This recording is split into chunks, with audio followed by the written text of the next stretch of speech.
Hello everyone, నేను doctor Sandhya, fertility consultant, 49 hospitals, Banjara Hills branch, Hyderabad. ఇప్పుడు నేను మీతో మాట్లాడబోయే టాపిక్ ఏంటి అంటే ఎర్లీ ప్రెగ్నెన్సీ బ్లీడింగ్.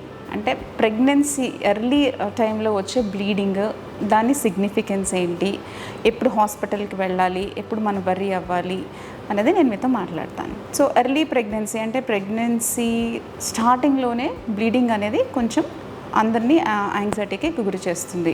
అది ఏమైనా అబోర్షన్ అయిపోతుందా అని డౌట్స్ వస్తూ ఉంటాయి జనరల్గా అందరికీ.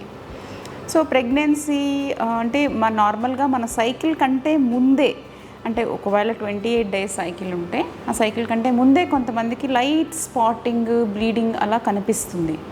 దాన్ని ఇంప్లాంటేషన్ బ్లీడింగ్ అంటాం. అంటే పిండము వెళ్ళి గర్భాశయం లైనింగ్ మీద అతుక్కున్నప్పుడు అది నార్మల్గా పైనే అతుక్కోదు, అది గర్భాశయం లైనింగ్ లోపల దాకా వెళ్తుంది. అంటే అక్కడున్న బ్లడ్ వెజల్స్ అవన్నిటిని ఎరోడ్ చేస్తుంది అనమాట.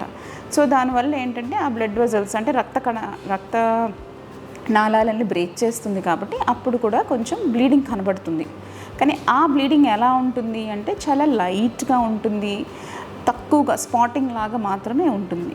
ఊరికే క్లాట్స్ అలా ఉండదు. సో దాన్ని ఇంప్లాంటేషన్ బ్లీడింగ్ అంటాము. యూజువల్గా ఇంప్లాంటేషన్ బ్లీడింగ్ అనేది 10 నుంచి 15% ప్రెగ్నెన్సీస్లో కనబడుతుంది. అది పెద్ద వరీసమ్ కాదు. ఆ తర్వాత ఇంకొక టైప్ ఆఫ్ బ్లీడింగ్ ఏంటి అంటే స్పాటింగ్ లాగా కనబడుతుంది. ప్రెగ్నెన్సీ వెరీ ఎర్లీ ప్రెగ్నెన్సీలో స్పాటింగ్ లాగా కనబడుతుంది. అసోసియేటెడ్గా కడుపు నొప్పి చాలామంది కంప్లైంట్ చేస్తారు. సో అది కొంచెం ఇంపార్టెన్స్, మనం డెఫినెట్గా దాన్ని ఫైండ్ అవుట్ చేయాలి ఎందుకు రీజన్ అది అని. ఎందుకంటే మనం ఇలాంటి బ్లీడింగ్స్లో ఎక్టోపిక్ ప్రెగ్నెన్సీ అంటే గర్భాశయంలో కాకుండా వేరే చోట ఎక్కడైనా ప్రెగ్నెన్సీ ఉందా అని అనుమానం ఒకటి మనం బ్రెయిన్లో పెట్టుకొని దాన్ని ఇన్వెస్టిగేట్ చేయాలి. సో నార్మల్గా ట్యూబ్లో కానీ ఎక్కడైనా ఓవేరియన్ ప్రెగ్నెన్సీ ఎలాంటి చోట ప్రెగ్నెన్సీస్ ఉన్నా ఇలా స్పాటింగ్ కనబడి విపరీతమైన కడుపులో నొప్పి అన్నది యూజువల్గా కంప్లైంట్ చేస్తారు. సో అలాంటప్పుడు ఎక్టోపిక్ ప్రెగ్నెన్సీ అనేది రూల్ అవుట్ చేసుకోవాలి. ఇంకా నెక్స్ట్ లెవెల్ ఆఫ్ బ్లీడింగ్ ఏంటి అంటే చాలా హెవీ బ్లీడింగ్, క్లాట్స్తో కనబడిన బ్లీడింగ్ ఇలాగా వస్తూ ఉంటుంది. అలా క్లాట్స్తో బ్లీడింగ్ కనబడినప్పుడు వెంటనే హాస్పిటల్కి రిపోర్ట్ చేయాల్సి ఉంటుంది. ఎందుకంటే స్కానింగ్ చూసి లోపల బేబీ ఎలా ఉన్నది ఏంటి అన్నది మనం తెలుసుకోవాల్సి ఉంటుంది.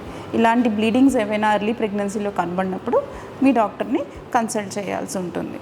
Thank you.